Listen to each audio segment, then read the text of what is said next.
لله نحمده ونصلي على رسوله الكريم أما بعد فأعوذ بالله من الشيطان الرجيم بسم الله الرحمن الرحيم الزانية والزاني فاجلدوا كل واحد منهما 100 جلدة ولا تأخذكم بهما رأفة في دين الله إن كنتم تؤمنون بالله واليوم الآخر وليشهد عذابهما طائفة من المؤمنين۔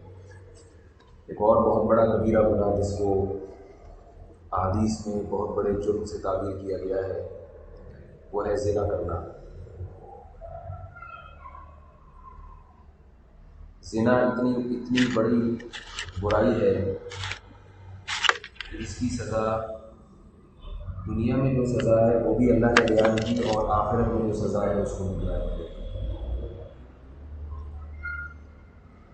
دنیا میں زانی کی سزا کیا ہے؟ ارشاد فرمایا کہ زنا کرنے والی عورت اور زنا کرنے والے مرد کو 100 کوڑے لگاؤ، اور جب تمہیں ان کو کوڑے مارو تو تمہیں اللہ کی حد جاری کرتے ہوئے ان پر ترس نہیں آنا چاہیے، یعنی تمہیں نرمی نہیں آنی چاہیے۔ وَلْيَشْهَدْ عَذَابَهُمَا طَائِفَةٌ مِّنَ الْمُؤْمِنِينَ، اور مسلمانوں کی ایک بہت بڑی جماعت ہونی چاہیے جو اس عذاب کو اپنی آنکھوں سے دیکھے۔ اس سے اندازہ لگا لینا چاہیے کہ اللہ تعالیٰ کو اس زنا والے عمل سے کتنی نفرت ہے۔ آج بہت سے نوجوانوں میں، لڑکوں میں بھی، لڑکیوں میں بھی زنا کا رواج بڑھتا چلا جا رہا ہے۔ بہت آرام سے زنا کر لیتے ہیں، بے دین تو کرتے چلے جاتے ہیں، اور دیندار یہ سوچ کے کرتے ہیں کہ ہم بعد میں توبہ کر لیں گے۔ رسول اللہ صلی اللہ علیہ وسلم نے ارشاد فرمایا لا یزنی الزانی حین یزنی وهو مؤمن، کہ جب کوئی شخص زنا کرتا ہے تو اس وقت اس کے دل سے ایمان نکل جاتا ہے۔ اتنی بے غیرتی، اتنی بے شرمی والا کام ہے کہ مومن ہو کہ یہ کام کیا ہی نہیں جا سکتا۔ حدیث میں آتا ہے رسول اللہ صلی اللہ علیہ وسلم نے قیامت کے دن معراج کی رات میں آپ صلی اللہ علیہ وسلم نے کچھ لوگوں کو دیکھا جو بالکل ننگے تھے، ان میں مرد بھی اور ننگی عورتیں بھی آگ میں جل رہی ہیں، اور جیسے ہی آگ کے شعلے بلند ہوتے ہیں تو ان کے جسم بھی اوپر کی طرف اٹھتے ہیں، آگ میں ان کو جلایا جا رہا ہے، ننگے مرد ننگی عورتیں۔ آپ صلی اللہ علیہ وسلم نے حضرت جبریل سے پوچھا یہ کون لوگ ہیں؟ حضرت جبریل نے فرمایا کہ یہ آپ کی امت کے زناکار ہیں، وہ مرد اور عورتیں جو زنا کیا کرتے تھے۔ اس لیے دنیا میں تو یہ برائی بڑھتی چلی آ رہی ہے، لیکن یاد رکھیے اللہ تعالیٰ نے جو نکاح کا قانون بنایا ہے، آدم علیہ السلام کا نکاح ماں حوا سے کرایا اور پھر نسب کو چلایا ان سے آگے، وَبَثَّ مِنْهُمَا رِجَالًا كَثِيرًا وَنِسَاءً۔ تو یہ جو نصاب اللہ نے بنایا ہے، نظام اللہ نے بنایا ہے، یہ ایسے نہیں بنایا۔ اگر زنا کی اجازت ہوتی ہے تو شادیوں کا حکم کیوں دیا جاتا ہے؟ تو اپنی خواہش کو پوری طریقے سے پوری کرنا، اپنے خواہش کو ناجائز راستوں سے پوری کرنا، یہ اللہ کی حدود کو توڑنے والی بات ہے۔ اللہ تعالیٰ نے قرآن مجید میں متعدد مقامات پر فرمایا ہے فَمَنِ ابْتَغَىٰ وَرَاءَ ذَٰلِكَ فَأُولَٰئِكَ هُمُ الْعَادُونَ، فرمایا إِلَّا عَلَىٰ أَزْوَاجِهِمْ أَوْ مَا مَلَكَتْ أَيْمَانُهُمْ فَمَنِ ابْتَغَىٰ وَرَاءَ ذَٰلِكَ فَأُولَٰئِكَ هُمُ الْعَادُونَ أَوْ مَا مَلَكَتْ أَيْمَانُهُمْ فَإِنَّهُمْ غَيْرُ مَلُومِينَ۔ فرمایا ایمان والے وہ ہیں جو اپنی شہوانی خواہش کو صرف اپنی زوجہ کے ذریعے پوری کرتے ہیں، بیوی کے ذریعے پورا کرتے ہیں، اور جو اس کے علاوہ کوئی بھی راستہ اختیار کرے گا تو یہ لوگ اللہ کی حدود کو توڑنے والے ہیں۔ تو اس لیے اللہ کی حدود کے قریب جانا، تلک حدود اللہ فلا تقربوها، اللہ نے جگہ جگہ قرآن میں کہا کہ اللہ کی حدود ہیں، ان کے قریب بھی مت پھٹکو، دور رہو ان سے۔ اسی وجہ سے فرمایا ولا تقربوا الزنا، کہ زنا کے قریب بھی مت پھٹکو، اس لیے کہ زنا ایسی چیز ہے کہ اگر آپ اس کے قریب چلے گئے تو آپ پڑ جائیں گے، کیونکہ انسان کے لیے پھر اپنے نفس کو روکنا اور اپنے آپ کو قابو میں رکھنا بہت مشکل ہوتا ہے۔ یورپ میں رہنے والے مسلمان یا عرب کنٹریز میں جہاں عیاشی ہے، دبئی، بحرین وغیرہ، بہت سے لوگ نائٹ کلبوں میں چلے جاتے ہیں، نیت یہ کرتے ہیں کہ ہم زنا نہیں کریں گے، بس عیاشی دیکھ جا رہے ہیں۔ انہوں نے اللہ کے حکم کی نافرمانی کی، اللہ کہہ رہے قریب بھی مت جاؤ ایسی بےہودہ مجلسوں کے، لیکن جب چلے گئے تو پھر شیطان ان کو اس برائی میں ڈال دیتا ہے۔ اور پھر میرے پاس کتنے نوجوان آ چکے ہیں جو دبئی گئے، بحرین گئے، نیت اچھی تھی ان کی، کمانے کے لیے گئے تھے، اور پھر کہتے ہیں ویسے ہی ہم تفریح میں کسی نائٹ کلب میں چلے گئے دیکھنے کے لیے، شیطان نے ہمیں اس برائی میں ڈال دیا، زنا کروا دیا۔ میرے پاس آ چکے ہیں یہاں پر ایسے نوجوان، کہہ رہے ہیں اب ہم اتنے پریشان ہیں ایسی لت پڑ چکی ہے اس گندگی کی کہ اب اس لت سے نکلنا چاہتے ہیں مگر نکل نہیں پاتے. تو اپنے آپ کو بھائی یہاں تک لے کر کیوں گئے ہو؟ احادیث سے پتہ چلتا ہے کہ جو شخص زنا نہیں چھوڑتا بڑھاپے میں بھی کرتا رہتا ہے، وہ بڑھاپے میں بھی اس کو شوق ہوتا ہے زنا کرنے کا. تو اس لیے یہ بدترین انجام سوچ کے ڈرنا چاہیے. دنیا کچھ نہیں کہتی آج کل زنا کا. آج کل تو لڑکے نوجوان فخر سے بتاتے ہیں کہ ہم جو ہے اتنی لڑکیوں سے ہمارے ناجائز تعلق آتے ہیں. آج وہ دور نہیں ہے جس پہ گناہ پہ انسان کو ندامت ہو. لیکن یہ سوچنا چاہیے کہ اللہ تعالیٰ قیامت کے دن انتقام لے گا. ایسے ہی تھوڑی اللہ نے اتنی بڑی سزا رکھی. اور شادی شدہ مرد وہ اگر زنا کرے اس کی سزا تو بہت ہی سخت رکھی گئی ہے کہ پتھروں سے مار کے اس کو ہلاک کر دیا جائے.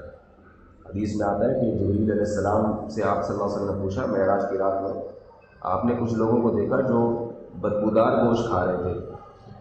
صاف ستھرا گوشت پڑا ہوا تھا، ایک طرف حلال گوشت اسے چھوڑ کے مردار کا بدبودار گوشت کھا رہے ہیں. تو نبی صلی اللہ علیہ وسلم نے حضرت جبریل سے پوچھا یہ کون لوگ ہیں؟ آپ صلی اللہ علیہ وسلم نے فرمایا یہ آپ کی امت کے شادی شدہ زنا کار لوگ ہیں جو گھر میں حلال بیوی کو چھوڑ کر باہر طوائفوں کے پاس جا کے منہ کالا کرنے والے لوگ ہیں.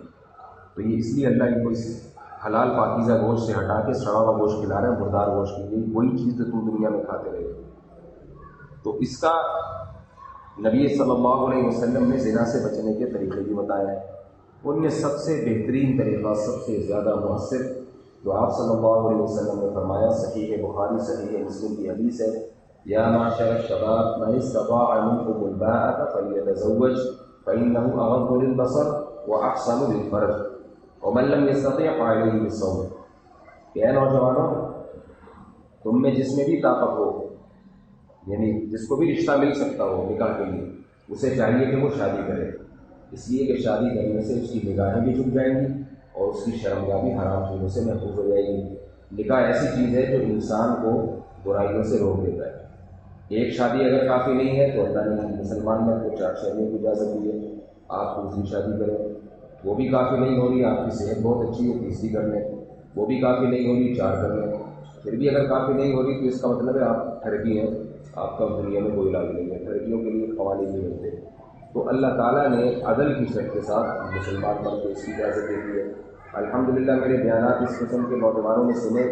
کئی نوجوان میرے پاس آ چکے ہیں جو کہتے ہیں کہ ہم زنا کے قریب پہنچ چکے تھے، قریب تھا کہ زانی بن جاتے، لیکن نکاح کے خیال نے ہمیں روک دیا. ہم نے کہا ہم شادی کریں گے، اور پھر انہوں نے الحمدللہ دوسری شادی کی، بعض نے تیسری شادی کی، اور اس عمل کی برکت سے ان سے زنا سے بچ گئے الحمدللہ. لیکن اب پریشانی بہرحال ان پر آتی ہے. ایک دو ہے 3 بیویاں رکھنے میں مشکلات ہوتی ہے، لیکن وہ ان مشکلات کو اللہ کے لیے برداشت کر رہے ہیں. وہ یہ کہتے ہیں کہ ہم نے اللہ کے لیے کی ہے، اپنے آپ کو زنا سے بچانے کے لیے، اب انشاءاللہ اس میں اللہ ہماری مدد کرے گا، اور واقعتاً اللہ کی طرف سے مدد ہے. تو زنا کے قریب نہ پھٹکیں، اور زنا سے بچنے کا جو نسخہ ہمارے نبی صلی اللہ علیہ وسلم نے بتایا اس نسخے پر عمل کریں. وہ ہے نکاح والا نسخہ. اور فرمایا ومن لم یستطع، اور جو نکاح نہ کر سکتا ہو. کیوں نہیں کر سکتا؟ بعض دفعہ والدین کی طرف سے اتنی سخت رکاوٹ ہوتی ہے کہ وہ عبرت کا نشان بنا دیتے ہیں والدین اگر نکاح کر دیا آپ نے. ایسے بھی واقعات آتے ہیں کہ بعض نوجوانوں نے والدین کو بتائے بغیر نکاح کر دیا. پہلے تو کوشش کی والدین کو منانے کی، نہیں مانے. ان نوجوانوں کو ڈر تھا کہ ہم نے اگر نکاح کیا تو نکاح نہیں کیا تو زنا ہو جائے گا. چھپ کے نکاح کر لیا، والدین کو پتہ چلا تو اتنا ہنگامہ ہو گیا کہ وہ خودکشی کر کے واقعات کیا ہے اس میں. تو جب دم نہیں ہو انسان میں پھر ایسے کام نہیں کرنے چاہیے. حوصلہ ہو تو پھر انسان کرے یہ کام. تو بہرحال شریعت تو یہی کہتی ہے حوصلہ کرو اور نکاح کرو. نکاح میں کسی کی نہیں سنو، کیونکہ اللہ کا حق ہے نکاح کرنا، زنا سے بچانا اپنے آپ کو اللہ کا حق ہے. اللہ پوچھے گا قیامت کے دن. والدین اپنی بالغ اولاد کو شادی سے نہیں روک سکتے، اس کی والدین کو شریعت نے اجازت نہیں دی ہے. البتہ شادی ہے اپنے خرچے پر، والدین کے خرچے پر دیں گے شادی، یہ ذہن میں رکھیے. اگر وہ کر دیتے ہیں تو وہ ان کی طرف سے ایک احسان ہے. تو بہرحال اگر کسی میں طاقت نہیں ہے، رشتہ ہی نہیں مل رہا، یا کسی بھی لحاظ سے اس میں ہمت نہیں ہے، تو پھر اللہ کے نبی نے فرمایا فعلیہ بالصوم، وہ کثرت سے روزے رکھے. اعلیٰ ضرر کے لیے کثرت سے روزے رکھے. 1-2 روزے نہیں، روزے کثرت سے رکھنے سے اس میں تقویٰ پیدا ہوگا، للہیت پیدا ہوگی. روزہ انسان کو حلال خواہشات سے روک دیتا ہے، حرام سے تو بدنی کے اولا روکے گا. یہ کام کر کے اپنے آپ کو زنا سے بچانا چاہیے. اور ایک آیت سوچنی چاہیے، اللہ نے قرآن میں فرمایا وَلْيَسْتَعْفِفِ الَّذِينَ لَا يَجِدُونَ نِكَاحًا حَتَّىٰ يُغْنِيَهُمُ اللَّهُ مِن فَضْلِهِ، کہ جن میں نکاح کی طاقت نہیں ہے وہ اپنے آپ کو حرام کاریوں سے بچا کے رکھے، اور پھر اللہ نے امید دلائی کہ انشاءاللہ اللہ تمہارے لیے شادی کا بندوبست کرا دے گا، نکاح کا بندوبست کرا دے گا، اللہ تمہیں بھی غنی کر دے گا۔ کتنی بڑی بشارت ہے، فرمایا کچھ دن ٹھہر جاؤ، ساری زندگی کنوارے مل جاؤ گے، انشاءاللہ تمہاری بھی ہو جائے گی۔ یہ حکم مردوں کے لیے بھی ہے، عورتوں کے لیے بھی ہے۔ آج لڑکیاں بھی بہت جو ہے نا آپے سے باہر ہوتی چلی جا رہی ہیں، اور وہ بھی بڑے آرام سے زنا کے لیے آمادہ ہو جاتی ہیں۔ اللہ اس بدبختی سے ہماری نجات عطا فرمائے، ہمیں پاکیزہ اور صاف معاشرہ نصیب فرمائے، اور ہمارے دامن کو اللہ تعالیٰ اس قسم کی گندگیوں سے ہمیشہ پاک صاف رکھے، اس لیے کہ جب تک اللہ کی توفیق نہ ہو انسان خود نہیں بچ سکتا۔ انسان کو خود کی کوشش کرنی چاہیے اور اللہ سے دعا بھی مانگنی چاہیے کہ اس گندگی سے اللہ ہمیں ہمیشہ محفوظ رکھے، اور اگر کسی سے ہو گیا تو گڑ گڑا کے اللہ سے توبہ کر کے ہمیشہ کے لیے اس کو چھوڑ دے۔ سبحانک اللہم و بحمدک، نشہد ان لا الہ الا انت۔